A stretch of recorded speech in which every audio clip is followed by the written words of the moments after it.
Bienvenidos a un capítulo más de este podcast llamado Sentencias.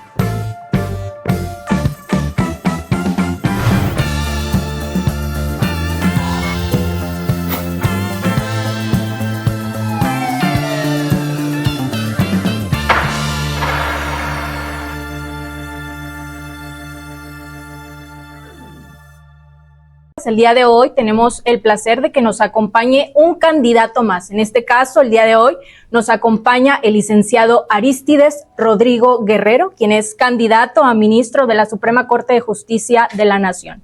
Es un capítulo hoy distinto, si bien no vamos a hablar de una sentencia, como siempre lo abordamos, pues vamos a abordar en relación a este tema de la reforma judicial, de las campañas, jueces, juezas, magistrados, ministros. Nos va a platicar su experiencia, su trayectoria y pues cómo se ha vivido este tema de la campaña. Licenciado Arístides, un gusto. Daniel. Muchas gracias, Mariana. Y bueno, sabemos que en tiempos electorales pues vale más todavía el tiempo que se tiene, que se destina para hacer una charla como la que estamos el día de hoy.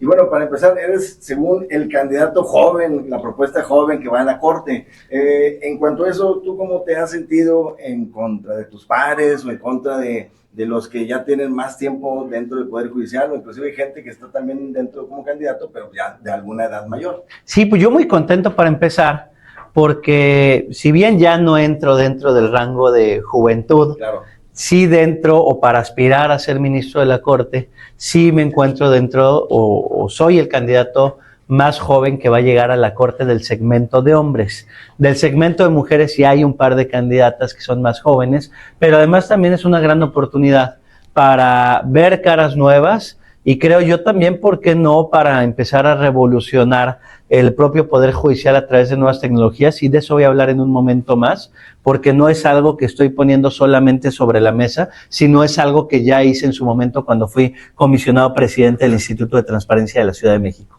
En cuanto a esa parte de nuevas tecnologías, ¿tienes estudios y preparación en cuanto a esta rama? ¿Nos puedes contar un poco acerca de esa parte de la trayectoria educativa? Sí, estudié en la Universidad de Chicago un curso avanzado sobre inteligencia artificial, en la Universidad de Bolonia un curso sobre metodología de la comparación jurídica, y respecto a la propia o el propio desarrollo académico, soy licenciado en Derecho por la UNAM, especialista en Derecho Constitucional también por la UNAM, maestro en Derecho y doctor en Derecho, todo por la UNAM, y todos los grados obtenidos con mención honorífica. Adicionalmente estudié un máster en Derecho Parlamentario y Estudios Legislativos por la Universidad Complutense de Madrid, y la constante preparación resulta muy necesaria, sobre todo hoy en día que se está utilizando inteligencia artificial. A ver, yo lo veo con mis estudiantes en la universidad y a cada rato justamente les digo, a ver, levanten la mano y díganme con sinceridad, ¿quién de ustedes ha utilizado ChatGPT para hacer algún trabajo? La mayoría lo han hecho. Y a ver, hay que decirlo, la inteligencia artificial no es negativa. A ver, es tan buena o tan negativa como queramos utilizarla. Es una herramienta que llegó para quedarse, pero podría utilizarse de manera negativa, como ocurrió con el caso de Diego N., un estudiante del Poli que con inteligencia artificial generó contenido íntimo de todas sus compañeras, se lo subió a internet y más de 20,000 imágenes fueron encontradas en su celular y en su tablet, y que naturalmente pudo encontrarse en el tipo penal de Ley Olimpia, pero también con inteligencia artificial se puede agilizar y conocer de mejor manera los precedentes, y ahorita en un momento más les voy a platicar de la propuesta que vamos a presentar en cuanto a inteligencia artificial.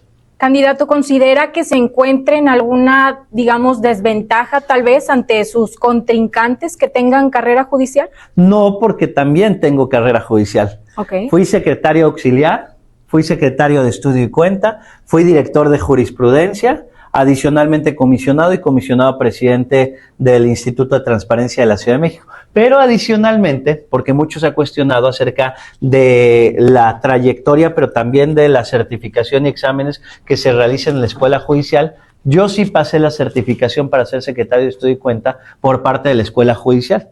Entonces, y de hecho la pasé con 100 cerradito. Tengo aún el certificado, a través del cual pues precisamente cursé esos exámenes. Entonces, lejos de encontrarme en una desventaja, conozco muy bien la trayectoria jurisdiccional que se pueda desarrollar. ¿Experiencia hay? Experiencia hay, pero también conocimiento desde dentro también lo hay. En esta parte de la campaña, en el día 1 yo creo que ya empezaba a sonar tu nombre a nivel nacional. En lo particular, yo considero que es una campaña exitosa, pero hay otra parte del sector de la abogacía que es tal vez conservadora o tal vez no le entiende mucho el marketing, pero que se resiste a tener o bien ver una campaña de esa naturaleza en un perfil de lo que se quisiera ver en la corte, como qué espero yo ver de un candidato a ministro, qué quisiera yo ver. En cuanto a eso, ¿quién fue el de la idea de realizar esa campaña? ¿Me puedes contar un poco? Día 1, teníamos 2 opciones. Salir con un video con libros atrás del juicio de amparo, tal vez una bandera, vestido de traje y decir: mi nombre es Arístides Rodrigo Guerrero García, candidato a ministro de la Corte. Opción número 2, hacer lo que siempre me ha funcionado en la universidad. En la universidad utilizo una metodología de pedagogía por analogía. Por ejemplo, cuando hablo del federalismo, del artículo 124 constitucional y la cláusula residual, para que a mis alumnas y alumnos se les quede grabado, lo comparo con el mole. Y les digo, imagínense que el federalismo es como el mole. En Puebla el mole es más dulce, en Oaxaca es más amargo, en Veracruz hay un mole diferente, en Chiapas. Cada estado de la República tiene un mole y una diferente forma de preparar el mole a partir de sus ingredientes, gustos que se van creando a partir del paso del tiempo, a partir de la cultura, los diferentes tipos de chile que hay. Y les dije, lo mismo pasa con el federalismo. Existe un concepto que se denomina libertad de configuración legislativa, a partir del cual cualquier Congreso estatal puede diseñar sus propias normas a partir de su propia historia, necesidades, circunstancias, como lo dice Dieter Nolen, el contexto hace la diferencia, y de la misma manera funciona el federalismo. Entonces comparo el federalismo con el mole.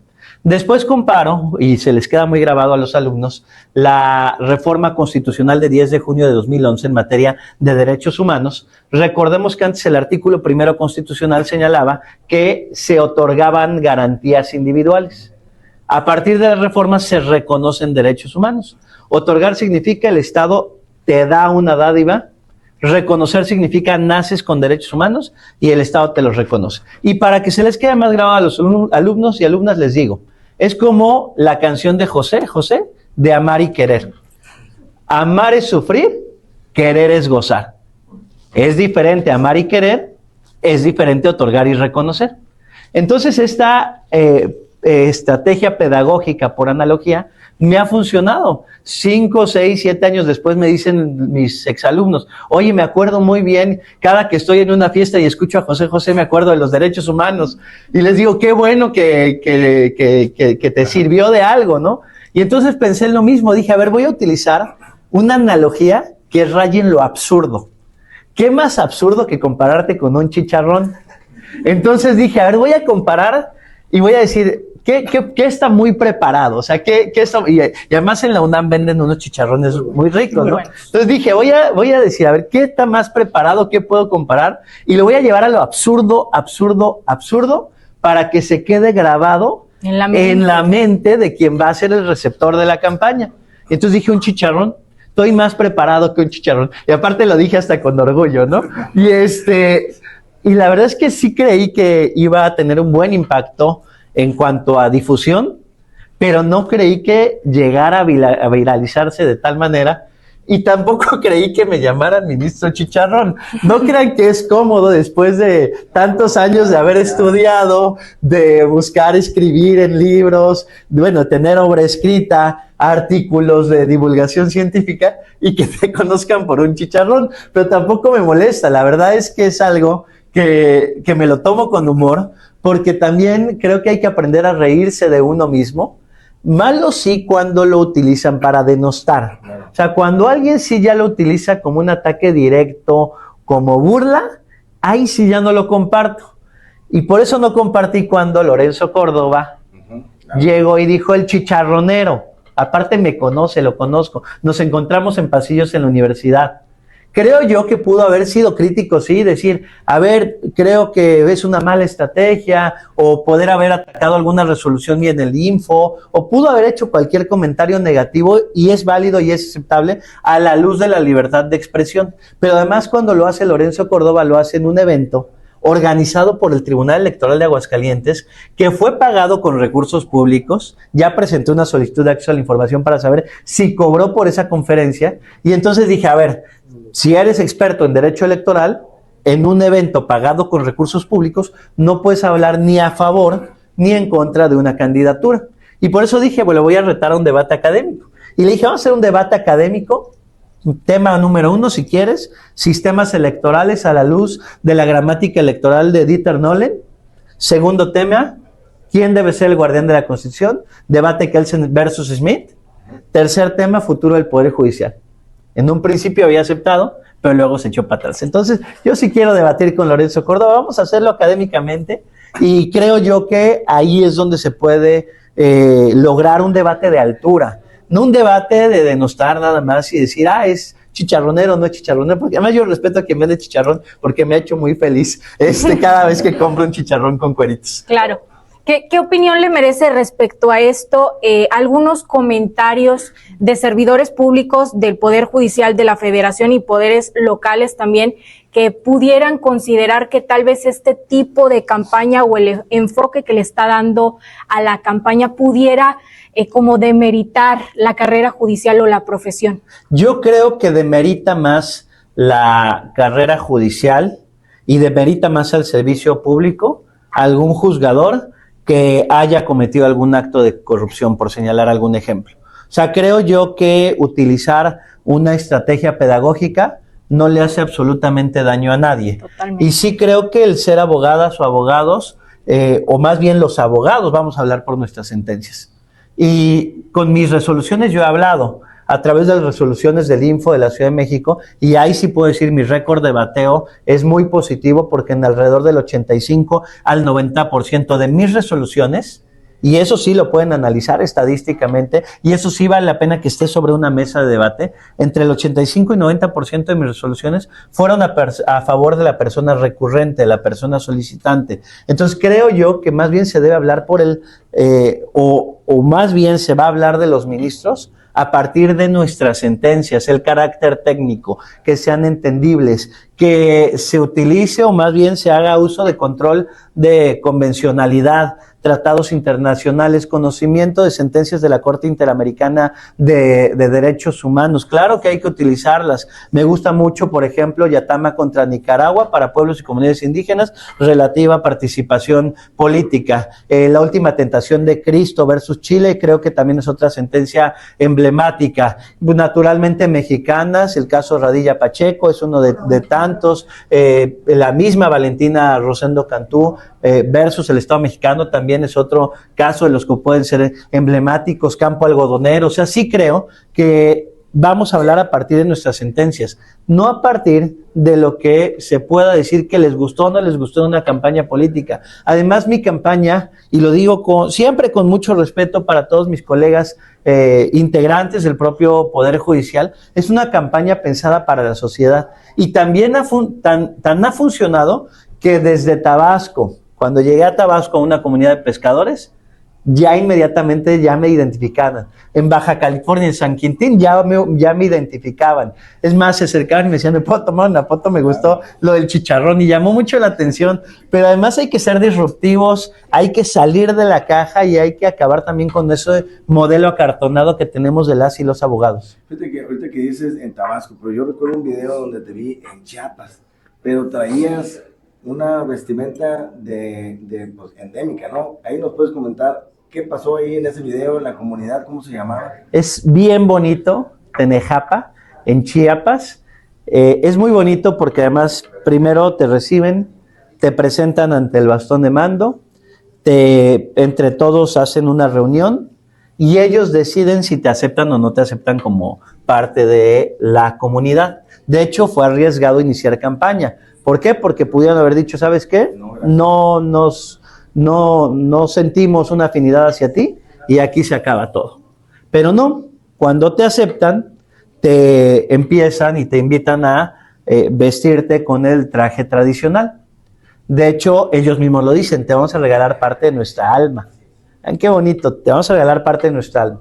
Te visten y una vez que te visten ya te llevan a la asamblea.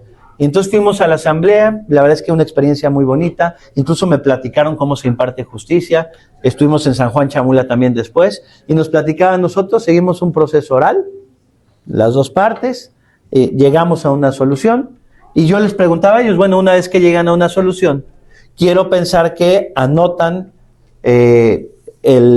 justamente en lo que hayan resuelto, lo firman, y ya con eso le dan validez jurídica.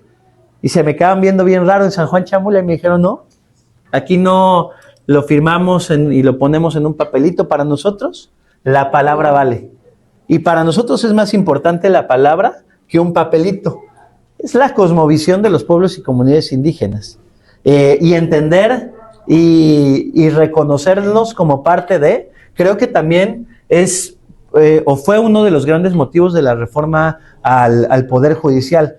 De hecho, presento dentro de mis propuestas una acción afirmativa. Una acción afirmativa es una acción que tiene como finalidad lograr que un grupo que se encuentra históricamente rezagado o discriminado tenga la posibilidad de ser parte de, y en este caso estamos proponiendo que un 10%, en el caso de mi ponencia, pertenezca a pueblos y comunidades indígenas o a personas con discapacidad. ¿Para qué? Para conocer la visión también. Y si se puede, también de toda la Corte, que ese 10% sea de toda la Corte. Es una acción afirmativa, hay que decirlo. Y una acción afirmativa también tiene una temporalidad. ¿Le hará falta al Poder Judicial de la Federación acciones como esa? Creo yo que definitivamente sí. Sí, definitivamente sí. A ver, en el año 2013 se presenta la primera sentencia en formato de lectura fácil en el amparo de Ricardo Aldair. Ricardo Aldair, una persona con discapacidad, y se emite la primera sentencia en formato de lectura fácil. Rompió paradigmas completamente. Ojo, y está mal hecha la sentencia, ¿eh? Está mal hecha la sentencia porque después yo tomé un curso para aprender a emitir resoluciones en formato de lectura fácil y tiene muchos errores la sentencia, pero fue un esfuerzo que realizó la Corte.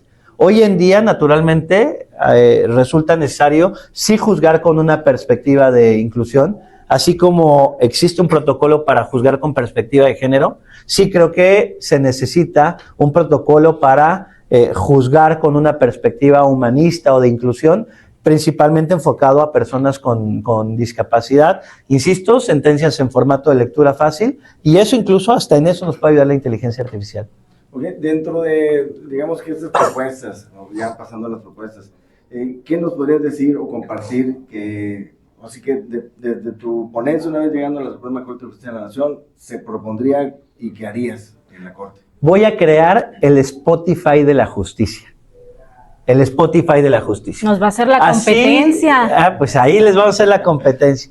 Pero así como en Spotify existe un buscador y puedes elegir por buscar por cantante, la búsqueda puede ser por cantante o por género musical. Cuando tú le das clic por cantante, pues te arroja aquellas canciones más escuchadas, etc. En este Spotify de la justicia vas a poder elegir por ministro y le vas a dar clic al ministro Arístides Rodrigo Guerrero García y te va a arrojar mis sentencias más relevantes, las más consultadas. Pero también vas a poder elegir por temática de sentencia y vas a poderle dar clic, por ejemplo, o buscar despenalización del aborto y te va a arrojar con inteligencia artificial el criterio que yo haya empleado. Entonces vamos a crear el Spotify de la justicia para lograr agilizar la búsqueda de precedentes, para lograr también conocer cómo está juzgando determinado ministro, incluso la temporalidad.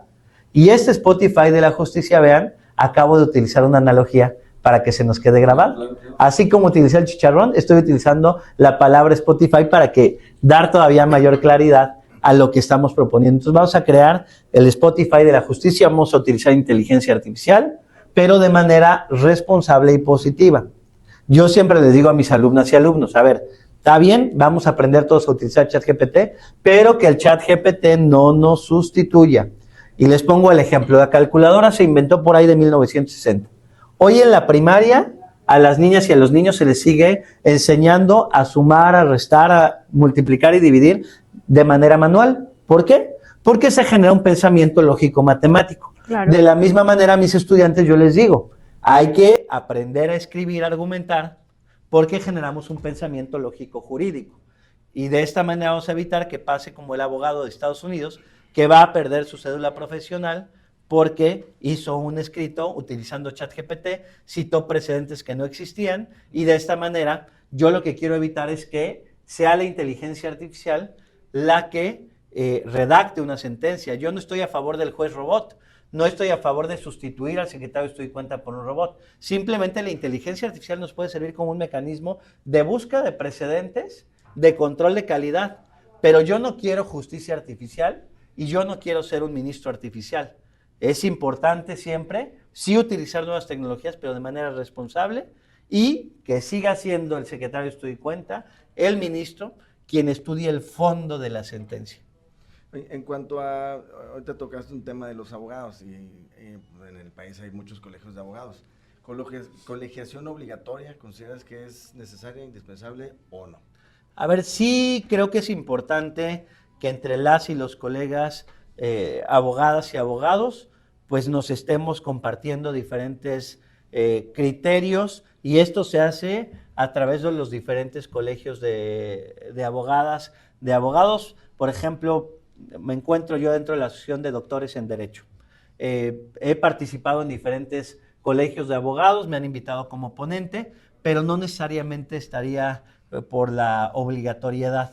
No necesariamente. Sí creo que es importante, sí creo que es necesaria, porque a través del trabajo que se realiza en un colegio de abogados puedes compartir criterios, puedes incluso conocer nuevas perspectivas. Metodología de la comparación jurídica creo que es importantísima, pero sí también creo que debe existir la libertad de cada una y cada uno a decidir si se afilia o no se afilia a un colegio. Okay, de libertades, un derecho individual contra un derecho colectivo. En un asunto complicado, un conflicto de esa naturaleza, ¿qué tendrías que decidir en un asunto en donde está la persona, un derecho individual contra una, inclusive puede ser hasta la orden por parte del Estado para que se realice una vacunación, algo así, temas en donde puede haber restricción de derechos, pues ahora sí, de manera colectiva?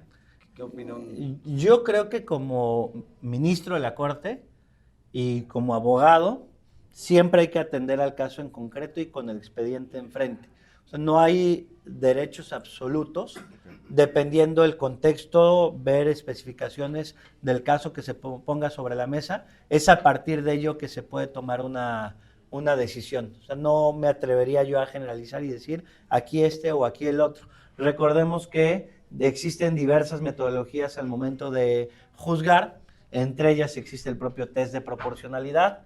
Entonces, tratándose de una colisión de derechos, pues naturalmente tendríamos que ponderar. Perfecto. ¿Considera usted que tiene alguna ventaja o que lo pudiera distinguir en cuanto a sus contrincantes? Pues la verdad es que yo reconozco a todos mis contrincantes. A todos los aspirantes a ministros y ministras de la Suprema Corte, yo les reconozco, les felicito por la labor que está realizando cada una y cada uno de ellos, y en realidad yo estoy dedicado a mi campaña, yo estoy dedicado a proponer el Spotify de la justicia, estoy dedicado a proponer, por ejemplo, sesiones itinerantes, y esto también me lo han criticado mucho. Estoy proponiendo que la Corte no solamente sesione en la Ciudad de México, sino que la Corte pueda sesionar aquí en Nuevo León, por ejemplo. Imagínense una sesión de la Corte en la Universidad Autónoma de Nuevo León, y esto además no es algo nuevo. Recordemos que la Corte Interamericana de Derechos Humanos, que tiene su sede en San José, Costa Rica, ha llevado a cabo sesiones in situ, es decir, en el lugar o en diferentes lugares. De hecho, en México ya sesionó la Corte Interamericana en la Biblioteca Vasconcelos, sesionó en el Hospital Siglo XXI. O sea, imagínense una sesión de la Corte en un hospital, en el auditorio de un hospital. ¿Por qué, si la Corte Interamericana de Derechos Humanos lo hace y no le llaman populista, por qué la Corte Mexicana no podría sesionar en Veracruz, Oaxaca, Chiapas, Chihuahua, Sonora? Además, esto permitiría que haya mayor difusión de la labor que está realizando la Corte. Si tan solo ir a Zacatecas como candidato a ministro implicó que estuvieran todos los medios de comunicación atentos porque iba a ir un candidato a ministro, imagínense cómo van a estar los medios de comunicación cuando lleguemos los 9 ministros a sesionar a una universidad. Pero adicionalmente, que eso nos va a permitir también utilizar un lenguaje más sencillo. Y lo estoy diciendo porque ya me ocurrió. Nosotros, o cuando fui comisionado presidente del Info, llevamos a cabo sesiones públicas en lo público. Sesionamos en Iztapalapa, Tláhuac, Milpalta, sesionamos en universidades, sesionamos en la antigua cárcel de Santa Marta, Catitla. Y cuando nosotros en una universidad veíamos a un estudiante que ya estaba en el celular y se estaba aburriendo porque estábamos utilizando un lenguaje muy técnico, automáticamente nosotros también tratábamos de explicar lo que estábamos discutiendo en el debate. Probablemente para nosotros como comisionados en su momento era muy claro cuando decíamos, este asunto se sobresee por quedar sin materia. Pero cuando nosotros veíamos en los estudiantes que no se tenía claro qué significaba sobreseer por quedar sin materia, ya explicábamos. En un caso en el que se le preguntó a una alcaldía cuánto habían gastado en tapar los baches de determinada calle, en una etapa inicial la alcaldía no contestó.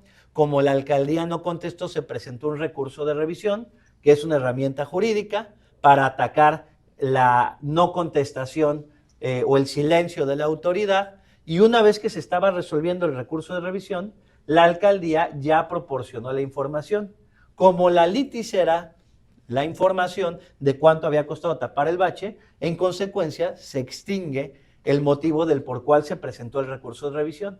¿Cuál es la consecuencia jurídica de eso? El sobreseimiento. Entonces, en este caso, se sobresee por quedar sin materia. Pero eso no lo hubiéramos hecho si no hubiéramos sesionado en frente de estudiantes. Porque yo recuerdo las sesiones en el Info, pues siempre decíamos, sí, los siguientes se sobreseen por quedar sin materia. Y ya damos por hecho que la gente que nos estaba viendo sabía que era sobreseer por quedar sin materia. Pero en el momento en el que lo hacíamos en una universidad y de cara a los universitarios, automáticamente nosotros nos obligábamos también a utilizar un lenguaje más sencillo. Aprovechando eso, ahora que andas en las calles haciendo recorridos y que vienes de Linares inclusive, ¿cómo te topas a la gente? ¿Cómo sientes que está la gente con respecto a la elección?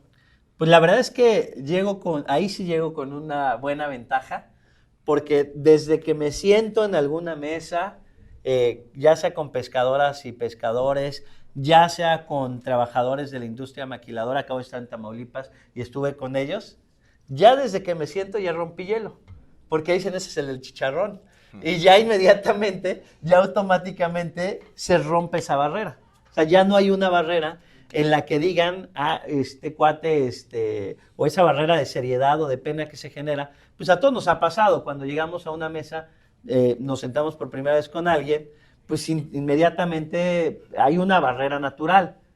Pero si tú te sientas en una mesa con alguien con el que algo lograste conectar o un poco de empatía, pues ya automáticamente se rompe el hielo. Entonces me ha servido mucho porque ya desde que los veo ya se rompió el hielo. Desde que yo me siento en la mesa, ya el hielo está roto y ya podemos dialogar de manera pues más sencilla. Y también ya podemos presentar las propuestas y hay aceptación hacia las propuestas. Y entonces la verdad es que muy contento porque se ha logrado eso, se ha logrado conectar.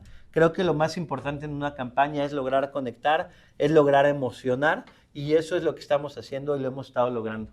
¿Qué beneficios advierte de esta reforma judicial y de estas próximas primeras elecciones judiciales? Pues creo yo que lo más importante y el mayor aprendizaje es hacia quienes estamos solicitando el voto ante la ciudadanía, porque estamos conociendo una realidad social totalmente diferente y que estaba alejada o de la cual estábamos alejados desde el escritorio o la comodidad de nuestra oficina. Tabasco, por ejemplo.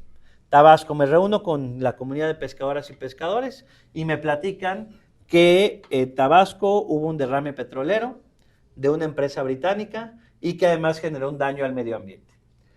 Derivado de ese daño al medio ambiente, los pescadores que antes tardaban 4 horas en lograr su pesca del día, pues ahora tardan 8 porque tienen que adentrarse más al mar. Entonces, ¿qué ocasionó? Pues una afectación del derecho al trabajo. Y luego me dijo un pescador, fíjate que mi hijo que estudiaba la preparatoria, tuvo que dejar la preparatoria, tuvo que dejar la escuela, pues porque ahora me tiene que acompañar a pescar, pues porque tardamos 10 horas para lograr la pesca del día. Y les dije, fíjense que eso está en la Constitución. Artículo 1 de la Constitución señala 4 principios: universalidad, indivisibilidad, interdependencia y progresividad. Eso que ustedes me están platicando, eso que ustedes me están narrando, vulnera el artículo 1 de la Constitución, que es el principio de interdependencia. La afectación del derecho al medio ambiente generó o desembocó en una catástrofe constitucional, afectando el derecho a el trabajo, el derecho a la salud y el derecho a la educación. Y esa es la interdependencia de los derechos humanos. Y que las y los pescadores no lo sabían porque no se conoce la Constitución, y yo no sabía tampoco de la problemática que a veces se vive y que a veces es invisible para nosotras y nosotros los abogados. Esa parte que, digo, se decía, ya está todo en el expediente, aquí lo voy a ver. Con esta reforma te da ese acceso y salir de la burbuja. Totalmente, pero adicionalmente creo yo que también es una oportunidad para lograr una difusión de la cultura jurídica. Yo no estoy haciendo mítines, yo estoy dando clases masivas de derecho constitucional. Ayer estuve con vecinas y vecinos de la alcaldía Benito Juárez, puse un pizarrón, un megáfono y empecé a hablar de, por ejemplo, de las funciones que realiza la Corte. Y les decía, a ver, el artículo 105, fracción segunda, contempla una figura que se llama acción de inconstitucionalidad. ¿Qué es una acción de inconstitucionalidad? Un mecanismo de control constitucional a través del cual un ministro puede expulsar una norma si esta norma es contraria a la Constitución. Y les digo, les voy a poner un ejemplo. Si algún código civil de algún estado de la República prohíbe que se lleven a cabo o se celebren matrimonios entre personas del mismo sexo, eso atentaría contra el artículo 1 y el principio de progresividad, y entonces la Corte, al estudiarlo, podría expulsar esa norma y declararla precisamente inconstitucional. La controversia constitucional, el amparo. Estaba en Tlalpan en una reunión de vecinas y vecinos. Oiga, es que nosotros lo que queremos, candidato, es que traiga más patrullas. Y yo les dije, a ver, no tengo yo la facultad de traer más patrullas. Esa es facultad de la propia autoridad. Bueno, pero ¿cómo nos puede ayudar? Les dije, a ver, existen herramientas jurídicas. Cuando una autoridad hace caso omiso a una petición o hay un silencio de la autoridad, existe una herramienta jurídica muy potente, que está en el artículo 103 y en el artículo 107 de la Constitución. Se llama amparo. De hecho, al final de estas clases masivas les hago examen. Les digo, a ver, ¿cómo se llama la figura? Amparo, amparo, amparo, amparo. Y a raíz de eso, la idea pues es, como profesor universitario, a mí me emociona mucho dar clases. Claro. Entonces, yo pienso seguir dando clases masivas ahora en las plazas públicas. Había escuchado, leí, ¿dónde fue? Que señalabas que ibas a dejar la toga y dejar por ponerte tal vez trajes, cuéntanos un poquito de eso. Sí, la verdad es que a ello me comprometí en San Juan Chamula y en Tenejapa. Les platicaba yo cómo te honran, te visten con el traje tradicional, y les dije, en alguna sesión de la Corte, naturalmente no en todas, pero en alguna sesión de la Corte para visibilizar a nuestros pueblos y comunidades indígenas, sí pienso no sesionar con toga, sino sesionar con traje típico de Tenejapa, de Chiapas, porque además, pues yo debo decirlo, tengo orígenes chiapanecos. Mi abuela era de Chiapas, mi abuelo era michoacano. De hecho, mis hijos llevan con orgullo nombre en lengua indígena. Mi hija se llama Erandi, que es purépecha el nombre. Mi hijo se llama Balam, que significa jaguar en maya. Y sí debo decir que me siento muy orgulloso de mis raíces. Siempre recomiendo ese libro que les decía de Canasta de Cuentos Mexicanos, y siempre recomiendo otro que se llama La Rebelión de los Colgados, también de Bruno Traven. La verdad es que conocer los pueblos y comunidades indígenas es bien bonito, y llevar o visibilizarlos a través de la vestimenta, creo yo que puede ser también una herramienta para difundir la importancia de. ¿Qué más nos falta visibilizar? Pues nos falta mucho aprender a todas y todos. Estamos en un constante aprendizaje. Por mucho que hayamos estudiado licenciatura, especial, maestría, doctorado, nunca terminamos de aprender, mucho menos en este mundo que se está moviendo de manera cotidiana, de manera constante, hoy con las redes sociales. ¿Cuántos derechos no existen ya en el entorno digital? Y de hecho yo siempre inicio las conferencias en las universidades y les digo a mis estudiantes y los invito a que saquen su teléfono celular. Y siempre les digo, y es más, a quienes nos están siguiendo en este podcast o quien quiera hacer el ejercicio, vamos a hacer el experimento en vivo. Vamos a pedir que tomen todas y todos su teléfono celular, también quienes están en este podcast, ustedes también no se hagan. Y veamos en el apartado de configuración, bienestar digital, cuánto tiempo estamos pasando en pantalla. Y cuando voy a las universidades, siempre, o me han tocado estudiantes que me dicen, yo 8, 9, 10 horas en pantalla diarias en promedio. De acuerdo al INEGI, las y los jóvenes están pasando 6.3 horas diarias en pantalla. ¿Cuánto te salió? 34 minutos diarios. Nah, ¿a poco? ¿En serio? Promedio diario, wow. No, pues la verdad es que nunca había conocido a alguien con un tiempo tan sano en pantalla. Me acabas de sorprender. Se me hace que ya lo venía a tener preparado, ¿no es cierto? Pero bueno. Trae 2 celulares. Trae 2 celulares. Es cierto, seguro es eso. Porque, por más que no queramos, a ver, yo mismo, también paso 4 horas en el WhatsApp, pues por ahí te comunicas, por ahí estás trabajando. A ver si alguien me quiere decir cuánto tiempo pasa en pantalla, pero bueno, si no lo vemos después. Y los estudiantes me dicen, mira, por ahí 3 horas 59 minutos, 4 horas, que el promedio de INEGI es de 4.8 horas diarias. Y los jóvenes, de acuerdo al INEGI, pasan 6.3 horas diarias en pantalla. Yo siempre les digo, vamos a hacer el ejercicio. Multipliquemos esas 4 horas o 6 horas por 365. Si las dividimos entre 24, les va a arrojar el número de días al año que pasan en el teléfono celular. Si pasas 4 horas diarias en pantalla, significa que al año estás pasando entre 2 y 2 meses y medio. Si pasas 6 horas diarias en pantalla, estás pasando de 3 a 3 meses y medio en el teléfono celular. Ojo, si dormimos en teoría entre 6 y 8 horas, probablemente una tercera parte de nuestra vida la estamos pasando ahora aquí en el mundo digital. Los derechos en el entorno digital es uno de los grandes pendientes. ¿Sabían quienes nos están viendo el podcast, sabían que existe en México, en el artículo 330F de la Ley Federal del Trabajo, el derecho a la desconexión digital, que es el derecho a no contestar a un correo electrónico o un WhatsApp fuera de tu horario laboral o en vacaciones? Es decir, si su jefe los está molestando en vacaciones, tienen el derecho a no contestarle en vacaciones un WhatsApp y un correo electrónico. Artículo 330 de la Ley Federal del Trabajo y la NOM 0037 lo desarrolla. Derecho a la desconexión.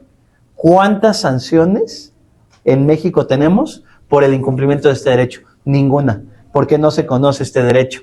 España, multa de hasta 300 euros al patrón que incumpla con el derecho a la desconexión digital. ¿Por qué? Porque la Organización Mundial de la Salud catalogó y determinó la existencia del síndrome del burnout o el síndrome del trabajador quemado, que es un problema de ansiedad, de estar pegados todo el tiempo al teléfono celular. Hoy con inteligencia artificial pueden clonar la voz de un cantante. Ya clonaron la voz de Luis Miguel cantando Gata bajo la lluvia. La voz de Bad Bunny, crearon una canción con él. Es más, hoy les tengo una sorpresa. No sabían, pero clonamos tu voz. Y ahorita en el podcast van a escuchar cómo creamos un audio con tu voz. Es broma, ¿eh? No crees que no te me asustes. Es broma, no es cierto. Pero podría pasar, ya le ha pasado a políticos, ya le ha pasado a la gente en común. Entonces, le iba a decir que nos pusimos de acuerdo, pero no. Entonces, hoy con inteligencia artificial pueden clonar nuestra voz, pueden clonar nuestra imagen, pueden generar audios. Entonces, lo que estamos viviendo en el mundo digital es impresionante. Y naturalmente los derechos también se deben trasladar al entorno digital. Hay un estudio que se denomina Nuestros datos nunca duermen, muestra que por minuto en el mundo se están compartiendo 41.666.000 mensajes a través de WhatsApp. Se están visualizando 167 millones a través de TikTok y se gastan $455,000 por minuto en Amazon. 4 millones de posts en Facebook y 1.1 millones de interacciones en Tinder. Entonces, hoy vamos viendo cómo los derechos en el mundo digital empiezan a tener repercusiones. Ejemplo, Ley Olimpia, ¿no? Claro. Mariana, comentarios finales. ¿Alguna invitación que le tenga a toda la gente que nos está escuchando este 1 de junio? Sí, a votar, claro. Ni modo que no los invite a votar. Por ahí, si tenemos un ejemplo de la boleta. En esta ocasión no se va a votar por un partido político. En esta ocasión se va a anotar un número. En mi caso, yo me encuentro en la boleta morada, soy el número 48. La boleta morada va a ser como el melate, cada quien va a poder elegir 9 números. 5 votos para mujeres, porque es tiempo de las mujeres, va a haber más ministras que ministros, y 4 votos para hombres, para ministros. Y el 48 es el número de la suerte. Perfecto, pues bueno. Muchas gracias. A todos ustedes que nos vieron, nos escucharon, muchas gracias y a votar por el número 48, boleta morada. Boleta morada, número 48. Nos vemos a la próxima.